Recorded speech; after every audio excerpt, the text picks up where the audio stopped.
ہم اور وہ اللہ ہی ہے جس نے تمہارے لیے تمہاری ہم جنس بیویاں بنائیں. اس کا مطلب کیا بتایا جا رہا ہے کہ جو جنس یا جو جو ٹائپ جو یہ جس کو سائنس والے الفاظ میں ہم کہیں کہ میملز کہتے ہیں کہ بھئی ایک ٹائپ ہے میملز کی اور باقی سارے ڈفرینٹ ہیں, اور میملز کے اندر بھی پھر آپ بہت پیچھے سے چلتے ہوئے آئیں تو ہومو سیپینز کہتے ہیں اپنی الفاظ میں, جو بایولوجی کی ٹرمز میں, جس کو ہم یہاں پہ انسان سے تعبیر کرتے ہیں. تو وہ جو ہومو سیپینز ہیں اور وہ ساری چیزیں ہیں تو اسی ٹائپ میں سے اسی جنس میں سے اس کا جوڑا بھی بنایا گیا, یعنی کہ وہ جو کپل بنایا گیا دونوں سیم اسی کیٹیگری کے اندر ہی آتے تھے, جہاں تک مجھے سمجھ آئی ہے اور جہاں تک بتایا گیا میں کہیں سے کوئی وہ دوسرا پہلو نہیں نکلتا کہ ایک کو کمتر ثابت کرنے کے لیے یہ کہہ دیا جائے کہ اس جان سے دوسری جان کو پیدا کیا گیا, نہیں. اور یہ جو سادہ الفاظ میں اگر میں بتانے کی کوشش کروں تو اس کی ایک مثال اگر لی جائے تو وہ اس طرح سے ہوگی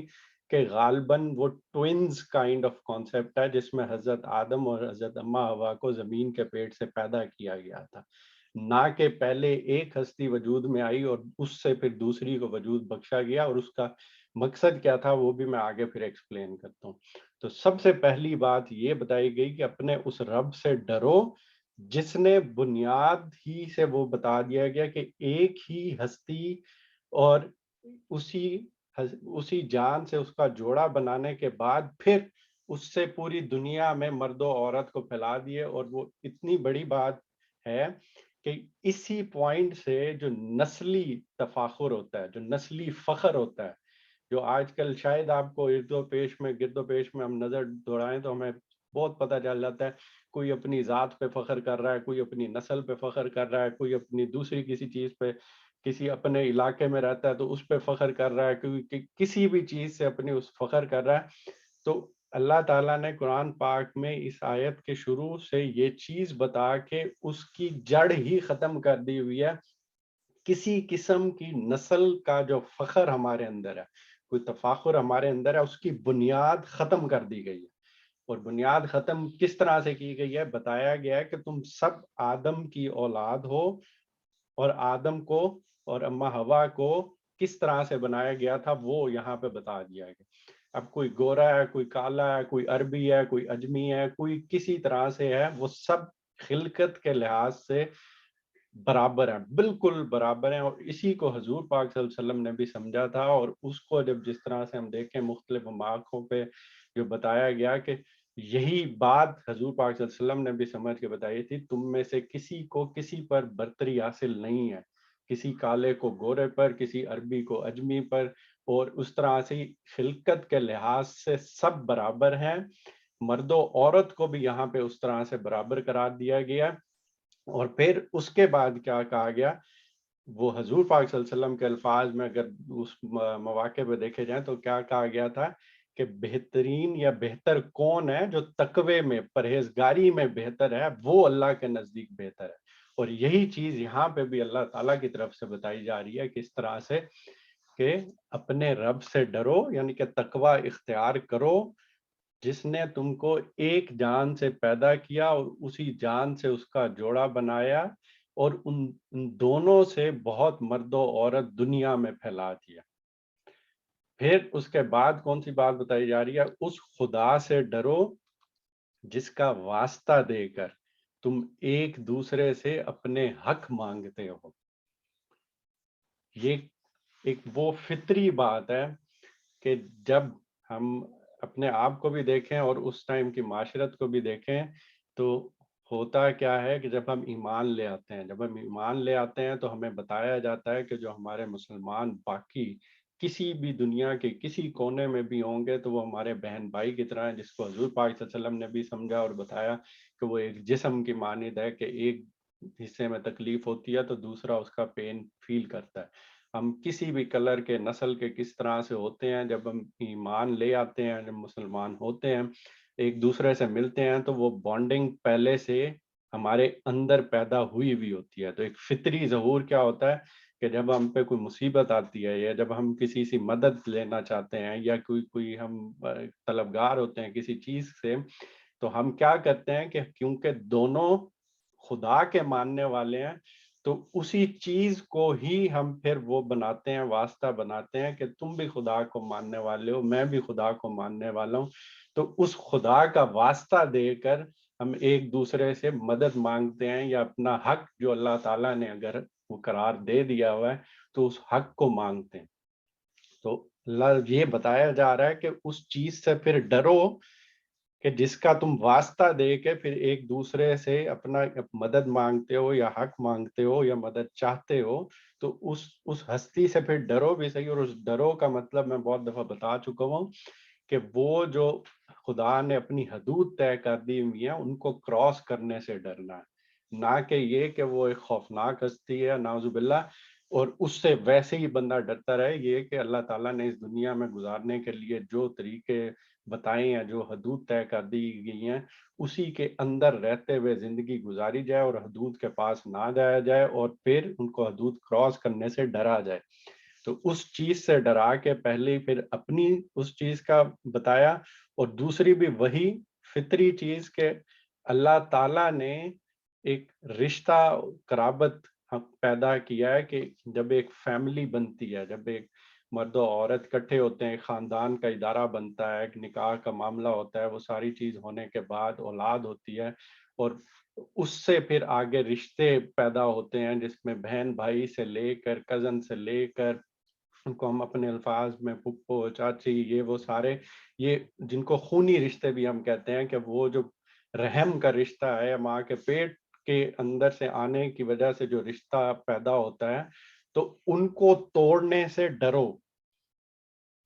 کہ اس چیز کے بارے میں انتہائی احتیاط سے کام کرو کہ جو اللہ نے تمہارے لیے چنی ہے. کیونکہ بہن بھائی کا انتخاب میں نے خود نہیں کیا، یہ اپنے یہ جو سارے خونی رشتہ دار جس کو ہم جس طرح سے کہتے ہیں ان کا انتخاب میں نے خود نہیں کیا، وہ اللہ تعالیٰ نے میرے لیے انتخاب کیا ہے. تو آگے بڑھ کے مجھے اسے قبول کرنا ہے، مجھے ان کے ساتھ زندگی کے معاملات پیش آئیں گے، انہی کے بارے میں مختلف جگہوں پہ ان کے حقوق قائم کر دیے گئے ہیں، ان کو بتایا گیا ہے کہ ان کی پریورٹی کیا ہے. تو اس کو بگاڑنے سے یا ان کو توڑنے سے ڈرو. اور یہاں پہ وہ بتایا جا رہا ہے کیوں ڈرو، کیونکہ پھر یہ یقین رکھو، یہ یقین جانو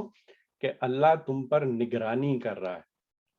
یہ ایسے نہیں ہے کہ یہ دنیا بنا دی گئی، یہ دنیا بنا دی گئی اور بس وہ اب جو بھی پیدا ہو رہا ہے اس کی مرضی، وہ جو چاہے مرضی کرتا رہے، کوئی پوچھنے والا نہیں ہے، کوئی کچھ کرنے والا نہیں ہے. نہیں، یہ ساری باتیں کس وجہ سے بتائی جا رہی ہیں اور کلیئر کی جا رہی ہیں کہ اللہ تم پر نگرانی کر رہا ہے اور پھر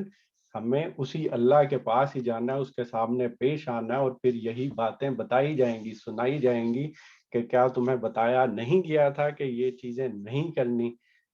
تو اس معاملے میں بھی پھر اسی طرح سے ہی انتہائی احتیاط اور انتہائی ایک اچھا اخلاقی رویہ اور وہ ساری چیزیں اختیار کرنی چاہیے.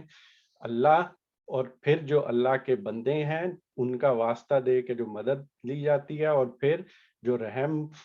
کے سے رشتے وجود میں آتے ہیں جن کو ہم خونی رشتے کہتے ہیں، ان کو بگاڑنے میں، ان کو توڑنے سے ڈرو، پرہیز کرو اور اللہ تم پر نگرانی کر رہا ہے. تو اگر میں اس صرف ایک آیت کا خلاصہ کروں تو 4 بنیادی باتیں جو کلیئر کر دی گئی ہیں وہ کون کون سی ہیں کہ سب سے پہلی بات تقوی کی ہدایت کی گئی ہے، اللہ سے ڈرنے کی ہدایت کی گئی ہے. اور یہ بہت ایک خاص موقع محل ہے کیونکہ اس کے بعد احکامات دیا جا رہے ہیں مسلمانوں کو، اور اس کے شروع میں ہی بتایا گیا کہ وہ تقوی اختیار کرو. یہ دنیا آپ سے آپ وجود میں نہیں آئی، یہ جو انسان ہے یہ خود بخود وجود میں نہیں آئے، یہ سارا کچھ اللہ نے ہی پیدا کیا ہے جو سب کا خالق ہے اور رب بھی ہے. تو اس لیے اب یہ کسی کے لیے جائز نہیں ہے کہ وہ اب آ گیا تو اب جو کچھ مرضی کرتا پھرے، دھاندلی مچاتا پھرے. دوسری چیز کیا بتائی گئی ہے کہ یہ جو پوری کی پوری نسل انسانی ہے، یہ پوری کی پوری نسل انسانی ایک ہی گھرانہ ہے، ایک ہی پیدا کیا ہوا اللہ تعالیٰ کا گھرانہ ہے. اور وہ گھرانہ کہاں سے آغاز ہو رہا ہے؟ وہ حضرت آدم اور اماں حوا سے ہو رہا ہے، اس گھرانے سے. تو سب کو اللہ تعالیٰ نے آدم و حوا کی نسل سے پیدا کیا ہے، اور اسی وجہ سے نسل آدم ہونے کے اعتبار سے ہم سب کے سب برابر ہیں. اور اسی پہلو سے کسی عربی کو عجمی پہ، کسی افریقی کو ایشیائی میں، کسی کو کسی طرح سے کوئی فرق نہیں ہے، کوئی کسی کو برتری حاصل نہیں ہے، سب کے سب خدا کی مخلوق ہیں، سب آدم کی اولاد ہیں۔ اور اس کے بعد تیسری جو چیز ہے کہ جس طرح سے حضرت آدم تمام نسل انسانی کے باپ ہیں، اسی طرح جو اماں حوا ہیں وہ تمام نسل انسانی کی ماں ہیں، اور دونوں کو بنانے کا طریقہ بھی اللہ تعالیٰ نے بتا دیا کہ دونوں کو ایک ہی جان سے پیدا کیا ہے، اور وہی جان جو حضرت آدم کے لیے تھی وہی جان حضرت اماں حوا کے لیے تھی، ایک ہی جان ہے اور ایک ہی جنس میں سے ہیں، ایک ہی اس میں سے ہیں۔ تو اس وجہ سے کہ جو میل یا فیمیل میں یا مرد و عورت میں کہ کوئی کسی سے کمتر ہے یا کوئی کسی سے برتر ہے، تو اس سلسلے میں بھی کسی قسم کی کوئی برتری یا کوئی کمتری نہیں رکھی گئی۔ ان کے مرد و عورت بھی برابر ہیں، تمام کنبہ بھی حضرت آدم کا چلتا ہوا آ رہا ہے، اور عورت بھی اسی طرح سے اللہ تعالیٰ کی مخلوق ہے جس طرح سے مرد اللہ تعالیٰ کی مخلوق ہے، اور وہ شرف انسانیت میں برابر کے شریک ہیں۔ تو ان کو کسی قسم کی کمتر مخلوق سمجھ کے نہ ان کے حقوق سے ان کو محروم کیا جا سکتا ہے، نہ ان کو کمزور خیال کر کے ان کو کسی قسم کا ظلم و ستم کا نشانہ بنایا جا سکتا ہے۔ تیسری بات ہو گئی، اور چوتھی بات یہ کہ جو خدا کا واسطہ دیا جاتا ہے اور جو خونی رشتوں کا واسطہ دیا جاتا ہے، جو رحم کا یعنی ماں کے پیٹ کا جو واسطہ جس سے ہمارے یہ سارے رشتے وجود میں آتے ہیں، یہ شروع ہی سے ایک دوسرے کے ساتھ تعاون اور ہمدردی کا ایک بنیادی محرک رہا ہے، کہ جس طرح سے کبھی کوئی مشکل یا خطرے کا سامنا پیش آتا ہے، تو جس طرح سے ہم خدا کا واسطہ یا اس رشتہ داری کا واسطہ دے کے جو اپیل کی جاتی ہے، تو یہ فطرت پر ہی مبنی ہے، اور اسی فطرت پر مبنی ہونے کا تقاضا بھی یہی ہے، جس کو باقی جگہوں پہ پھر قرآن میں یہ چیزیں تھوڑی سی واضح بھی کی گئی ہیں کہ خدا کے بعد والدین اور والدین کے بعد رشتہ داروں کے حقوق جو ہیں وہ سب سے پہلے آتے ہیں۔ اس میں اگر آپ نے کسی کو مدد کرنی بھی ہے تو آپ اپنے اسی ترتیب سے جائیں گے، والدین، والدین کے بعد رشتہ دار، رشتہ داروں کے بعد یتیم مسکین، اور پھر مسافر، اور باقی پھر جو باقی سارے لوگ آئیں گے، اور اسی چیز کو یہی یہاں پہ تھوڑا سا بتایا گیا ہے، اور یہ بھی بتایا گیا کہ اب تم ان کا واسطہ دے کے یہ ساری چیز مدد مانگتے ہو، تو دوسری طرف اس واسطے کی وجہ سے جو تم پر فرائض عائد ہوتے ہیں اس کا خیال بھی کرو، کہ تقوی اختیار کرو، اس خدا سے ڈرو بھی صحیح جس کا پھر واسطہ دیا جاتا ہے۔ تو یہ چار بنیادی باتیں اس ایک آیت میں اللہ تعالیٰ کی طرف سے واضح کی گئی ہوئی ہیں، اور جیسے میں نے بتایا کہ نکاح کے ٹائم پہ اس آیت کا بھی انتخاب حضور پاک صلی اللہ علیہ وسلم نے بھی کیا تھا جب ایک ادارہ وجود میں پایا جا رہا تھا۔ اب اس کے بعد اگلی چیز، یتیموں کے مال ان کو واپس دو، اچھے مال کو برے مال سے نہ بدل لو، اور ان کے مال اپنے مال کے ساتھ ملا کر نہ کھا جاؤ۔ یہ بہت بڑا گناہ ہے، اور اس کو ایک اور جگہ پہ جس طرح سے کہا ہے کہ اگر کسی یتیم کا مال جس طرح سے کھاتے ہیں تو ایسے ہی ہے جیسے اپنے پیٹ میں انگارے بھرنے کے مترادف ہے۔ اور اس آیت کو بھی سمجھنے کے لیے ہم دیکھ لیں، جس طرح سے میں کہتا ہوں کہ جو قرآن پاک کی آیات ہیں، یہ قرآن پاک ہے، وہ حضور پاک صلی اللہ علیہ وسلم کی ایک سرگزشت ہے کہ وہ کیسے آئے، ان کو کیا کیا معاملات پیش آئے، انہوں نے کس طرح سے اللہ تعالیٰ کا قرآن سمجھا، اور جس طرح سے سمجھا اس طرح سے یہ سامنے انہی احکامات پر اپنی وہ ساری زندگی بسر کی، مسلمانوں کا تزکیہ و تطہیر کیا۔ تو اسی ٹائم پہ جا کے سمجھ کے اس میں سے جو اصول ہمارے لیے نکلتے ہیں ہم نے ان کو بھی لینا ہوتا ہے۔ تو یہاں پہ بھی اس آیت کو دیکھیں تو ہم اس معاشرت میں جا کے پہلے دیکھتے ہیں تو ایک تصویر سی جو سامنے آتی ہے وہ کیا ہے کہ ایک چھوٹی سی بستی ہے مدینہ کی، جس میں مسلمان اب ایک ریاست وجود میں آ رہی ہے، ہجرت کر کے بھی لوگ آ رہے ہیں، جنگوں میں بھی حصہ لیا جا رہا ہے، اور اس میں زیادہ تر کیا چیزیں تھیں، زیادہ تر اس طرح سے تھا کہ مرد باہر کے کام کرتے تھے، مویشی تھے، مویشی ہیں، زراعت، باغات، یعنی کہ جس طرح سے یہ کھجوریں ہیں یہ ان کے باغات ہیں، انگوروں کے باغات ہیں، یہ کچھ اس طرح کے کام کیے جاتے ہیں، اور یہ اس سے آمدنی آتی ہے اور گھر چلایا جاتا ہے. اب اس میں بعض اوقات یہ ہو جاتا ہے کہ اگر جنگ میں جانے کی وجہ سے، بڑھاپے کی وجہ سے، کسی بھی وجہ سے گھر کا سربراہ نہیں رہتا، وہ اللہ کے پاس چلا جاتا ہے واپس، تو پیچھے اب ایک فیملی ایکسپوز ہو گئی، وہ ایک معاشرے کے رحم و کرم پر آ گئی ہے. اس معاشرے میں رحم و کرم کے آنے پر مطلب کیا ہے کہ اس میں ایک جو عورت ہوگی جو بیوہ ہو گئی ہے، اور جو بچے ہیں جو کم سن ہیں ابھی، اور وہ یتیم ہو گئے ہیں.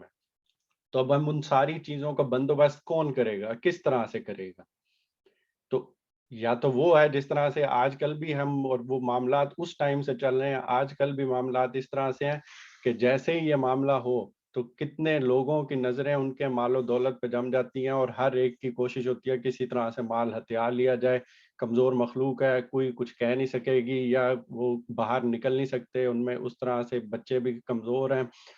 یتیم ہو گئے ہوئے ہیں. تو اب وہ معاشرے کی ذمہ داری ہے، اور معاشرے میں کس قسم کے لوگ ہیں؟ معاشرے میں اس قسم کے لوگ ہیں کہ ان کی دولت کسی طرح ہتھیار لی جائے، کسی طرح سے مال ان کا لے لیا جائے، اگر خدا کا ڈر نہیں ہے، خدا پر ایمان نہیں ہے. تو اس سچویشن میں اللہ تعالیٰ کی طرف سے اب بتایا جا رہا ہے کہ تم، یہ جو مسلمان معاشرہ بن رہا ہے، تو تم لوگوں کے اوپر کیا ذمہ داری عائد ہوتی ہے، اور تم لوگوں کے اوپر ذمہ داری کیا عائد ہوتی ہے کہ یتیموں کے مال ان کو واپس دو.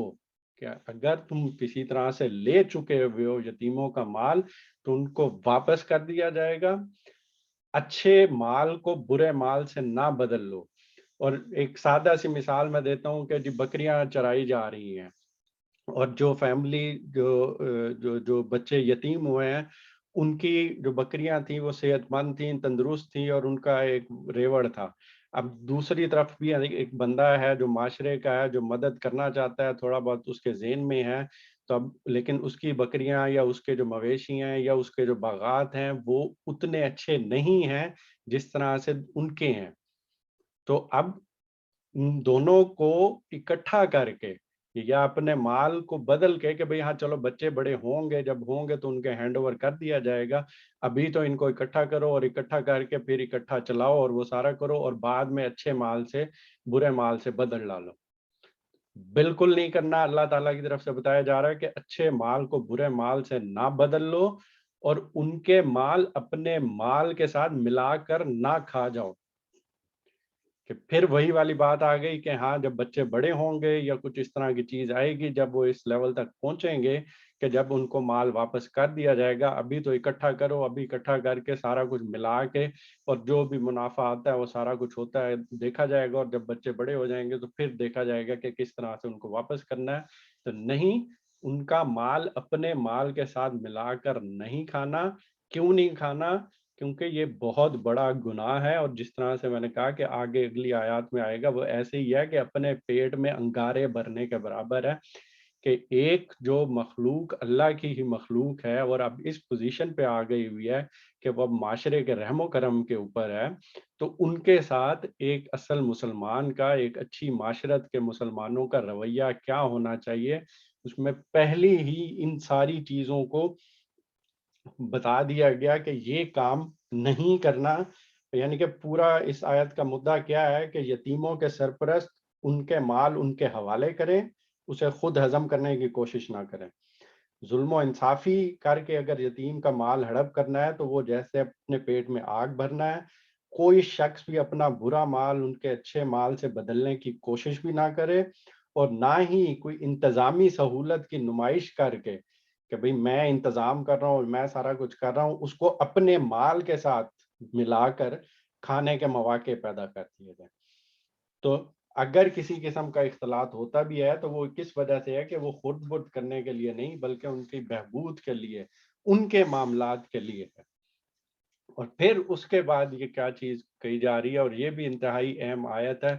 اس کو سمجھ لینا بہت بہت ضروری ہے، ورنہ یہ بہت ڈفرینٹ کانٹیکسٹ میں آ گئی ہے. اور اگر تم یتیموں کے ساتھ بے انصافی کرنے سے ڈرتے ہو تو جو عورتیں تمہارے لیے موزوں ہوں. یہاں میں الفاظ ایک دوسری جگہ سے لے رہا ہوں کیونکہ یہاں مودودی صاحب نے جو لفظ استعمال کیا ہے وہ ایک دوسری جگہ ڈفرینٹ استعمال ہوا، اور میرا رجحان دوسری طرف ہی ہے کہ جو عورتیں تمہارے لیے موزوں ہوں. ان میں سے 2 3 4 سے نکاح کر لو، لیکن اگر تمہیں اندیشہ ہو کہ ان کے ساتھ عدل نہ کر سکو گے تو پھر ایک ہی بیوی کرو، یا ان عورتوں کو زوجیت میں لاؤ جو تمہارے قبضے میں آئی ہیں، بے انصافی سے بچنے کے لیے یہ زیادہ قرین ثواب ہے۔ اب اس میں سب سے پہلی اور بنیادی بات جو سمجھنے کی، اور جو میری کافی باتیں کلیئر ہوئی تھی، جو مجھے پہلے جب تک قرآن نہیں پڑھا تھا سمجھنے کی کبھی کوشش نہیں کی تھی، تو ہر وقت یہ کمنٹ سننے کو ملتے تھے کہ جی ہاں مسلمانوں کو تو 4 شادیوں کی اجازت دی گئی ہے، اور ایسے ہی مذاق میں بھی کبھی کبھی بات ہو رہی ہے تو وہ بتایا جا رہا ہے کہ بھائی ایک ہی ہے تو یہ کیا بات ہوئی، 2 3 کرو گے تو پتہ چلے گا، یا ایسے ہی مذاق اور کیے گئے تھے، لیکن دین کے معاملے میں کیا حکم تھا مجھے بھی کلیئر نہیں تھا، تو کچھ زیادہ بات کی بھی نہیں جا سکتی تھی۔ اب یہاں پہ جو سب سے بنیادی بات کیا کی جا رہی ہے، وہ یہ نہیں ہے کہ جو بیویوں کی تعداد طے کی جا رہی ہے، بات یتیموں کی چل رہی ہے، اور یتیموں اور عربوں کی معاشرت کو سب سے پہلے دیکھا جائے تو اس میں ایک سے زائد شادیاں کسی نہ کسی مصلحت کے بنا پر پہلے سے کی جاتی تھیں، اور یہ شروع سے رہا ہے، کسی معاشرے میں کم ہوتا تھا، کسی معاشرے میں زیادہ ہوتا تھا، یعنی کہ کئیوں نے زیادہ شادیاں کر لیں، کئیوں نے کم کر لیں، لیکن یہ چیز پہلے سے چلتی ہوئی آ رہی ہے۔ اب قرآن پاک میں جب اللہ تعالیٰ یہ چیز نازل کر رہے ہیں تو اللہ تعالیٰ نے یہ والی چیز کو اس طرح سے کہا ہے کہ اب تم یتیموں کی ہیلپ کرنے کے لیے آگے آ رہے ہو، یتیموں کا معاملہ آ گیا ہوا ہے، مرد کسی وجہ سے، جنگوں کی وجہ سے، باقی چیزوں کی وجہ سے اب اتنے زیادہ نہیں رہے، باقی مواقع ہیں نہیں، تو اب مصلحت پیچھے کیا ہے کہ یتیموں کی سرپرستی کرنی ہے، اور یتیموں کی سرپرستی کرنی ہے تو اس مصلحت کی بنیاد پر آگے شادی کرنے کی اجازت دی ہے، اور پھر اس کی شرائط بھی طے کر دی ہے۔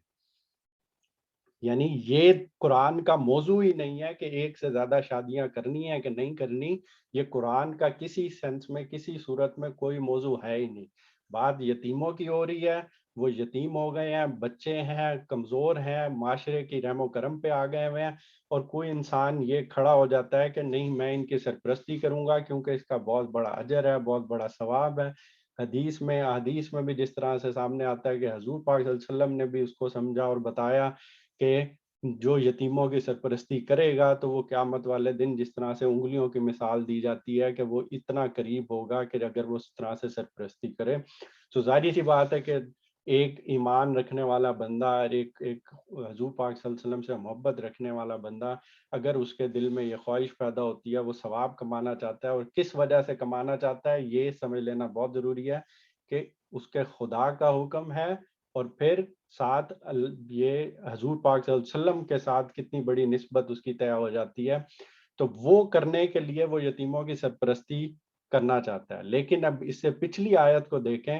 تو اس میں بہت سارے مسئلے مسائل پیدا ہو جاتے ہیں، اور جو لوگ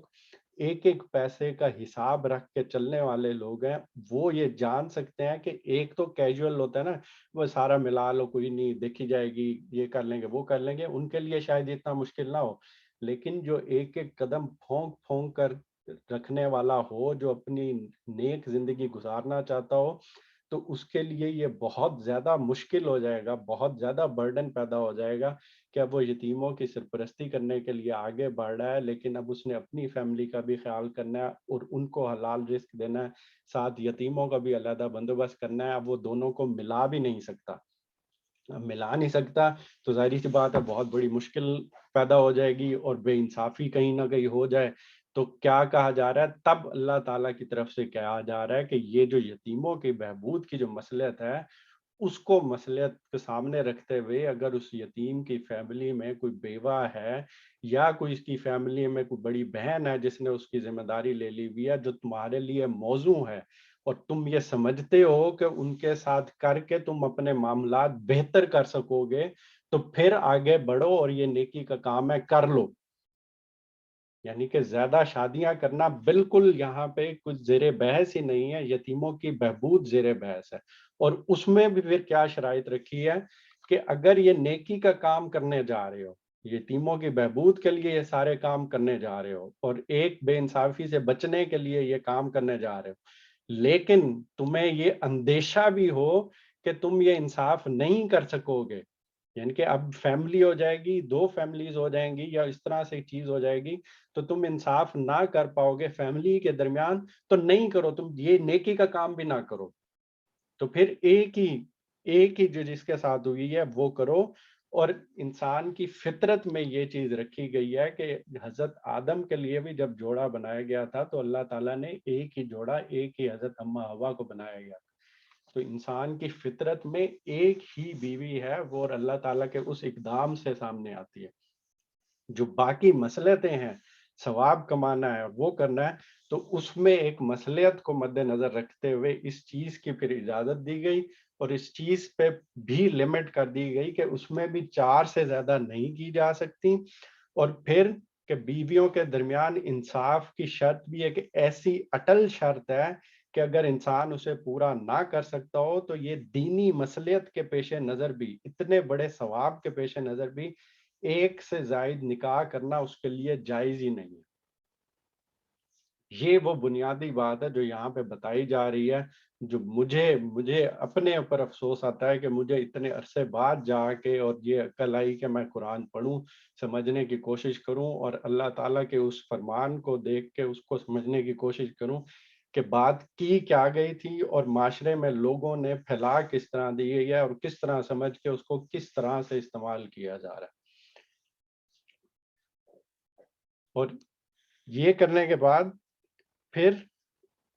ایک اور چیز یہاں پہ واضح کرنا کہ بھئی ایک تو وہ یتیموں کے لیے تھا، اور دوسری جو عورتیں جو غلامی کے اس میں تھیں، جن کو ہم لونڈی یا اس طرح کے الفاظ بھی دے دیتے ہیں، تو اس کے لیے بھی کہا گیا کہ ان کے ساتھ بھی نکاح کر لو، اور اس کے پیچھے مصلحت کیا ہے اس کے لیے بھی تھوڑی گہرائی میں جانا کس طرح سے ہے، اور یہ کس طرح سے اللہ تعالیٰ کی حکمت ہمارے پہ واضح ہو تو اللہ انسان کا ذہن اش اش کر اٹھتا ہے کہ حضور پاک صلی اللہ علیہ وسلم کے آنے سے پہلے اور باقی ڈفرینٹ موقعوں کے اوپر بھی کیا چیز چل رہی تھی کہ غلامی جو ہے وہ پورے معاشرے میں بالکل بیٹھ چکی تھی، معاشرے کی جڑوں میں بیٹھ چکی ہوئی تھی، کہ ہر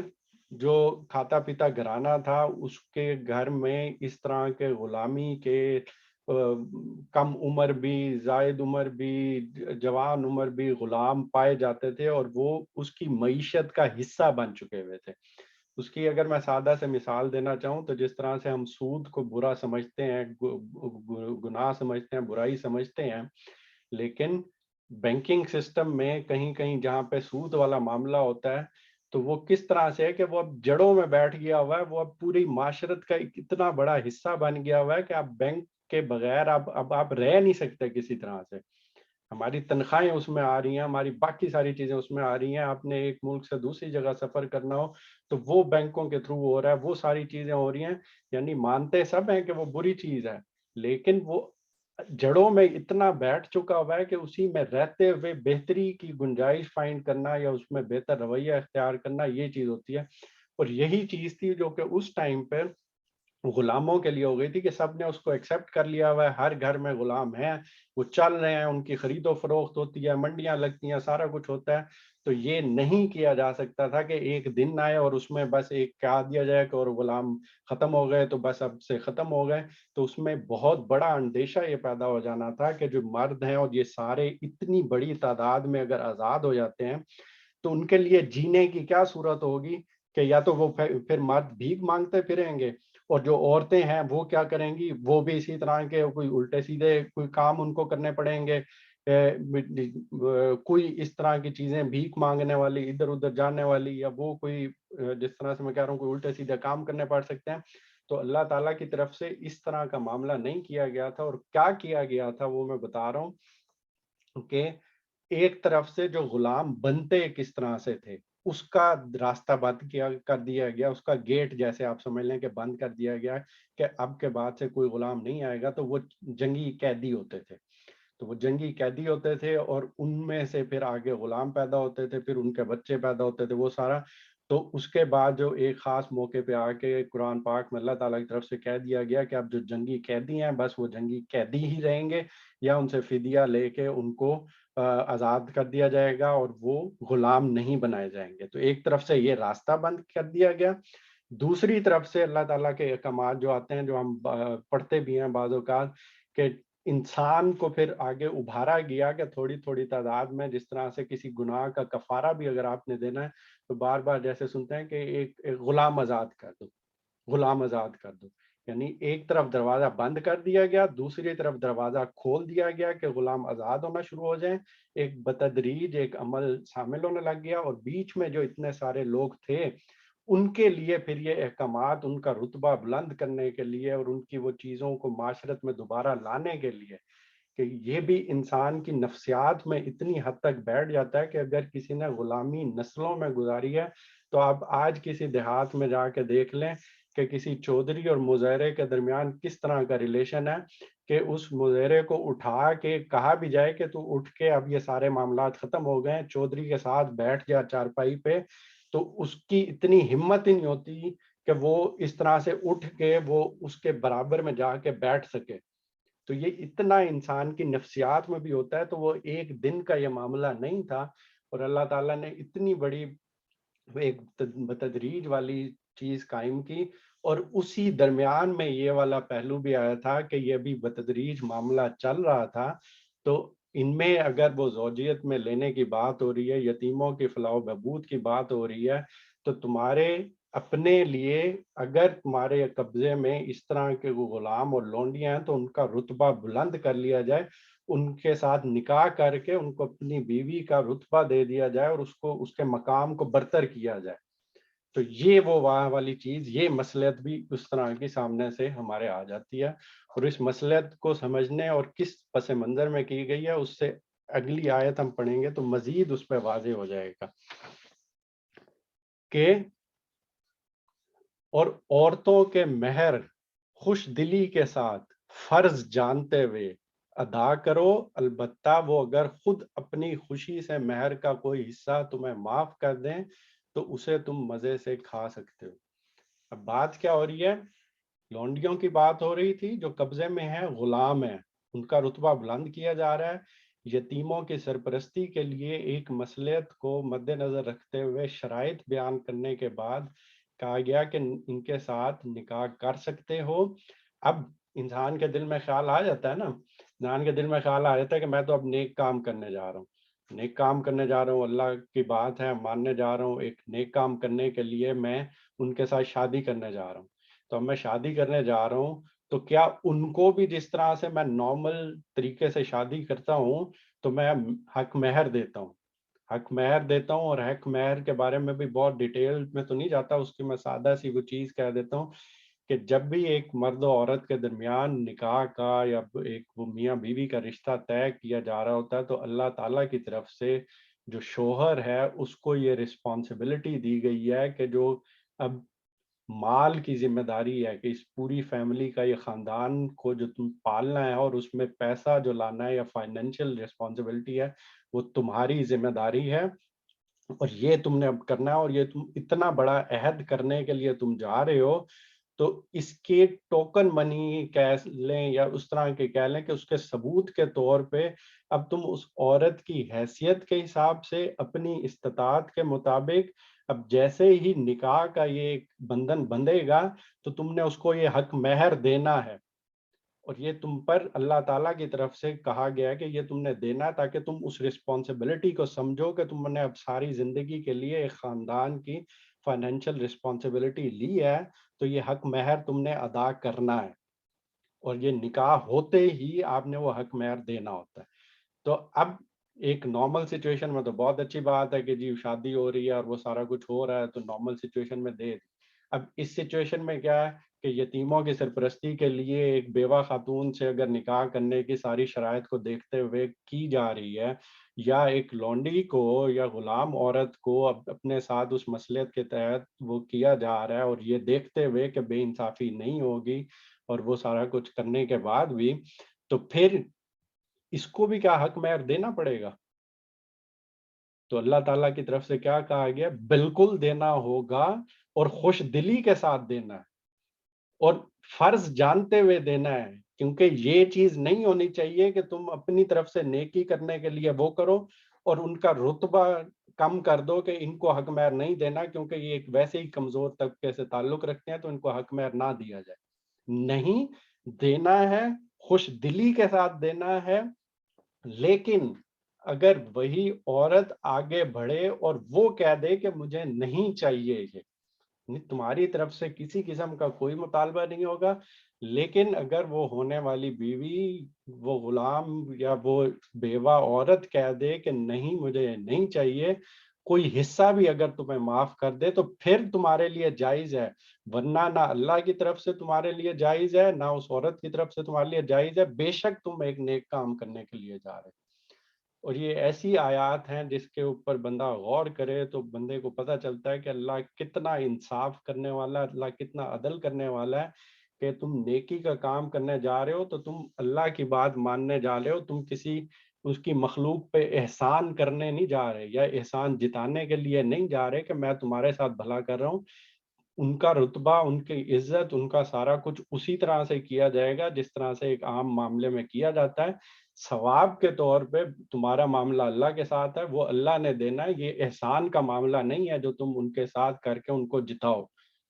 یہ وہ ساری باتیں ہیں جو اس کی پہلی 4 آیات میں کی گئی ہیں. یہاں پہ میں ایک دفعہ ان کا اب ترجمہ پڑھ لیتا ہوں. لوگوں، اپنے اس پروردگار سے ڈرو جس نے تمہیں ایک جان سے پیدا کیا اور اسی کی جنس سے یا اسی جان سے اس کا جوڑا بنایا اور ان دونوں سے بہت سے مرد اور عورتیں دنیا میں پھیلا دیں. اس اللہ سے ڈرو جس کا واسطہ دے کر تم ایک دوسرے سے مدد چاہتے ہو اور ڈرو رشتوں کو توڑنے سے، بے شک اللہ تم پر نگران ہے. اللہ سے ڈرو اور یتیموں کے مال ان کے حوالے کر دو اور ان کے لیے ان کے اچھے مال کو اپنے برے مال سے نہ بدلو اور نہ ان کے مال کو اپنے مال کے ساتھ ملا کر کھاؤ، اس لیے کہ یہ بہت بڑا گناہ ہے.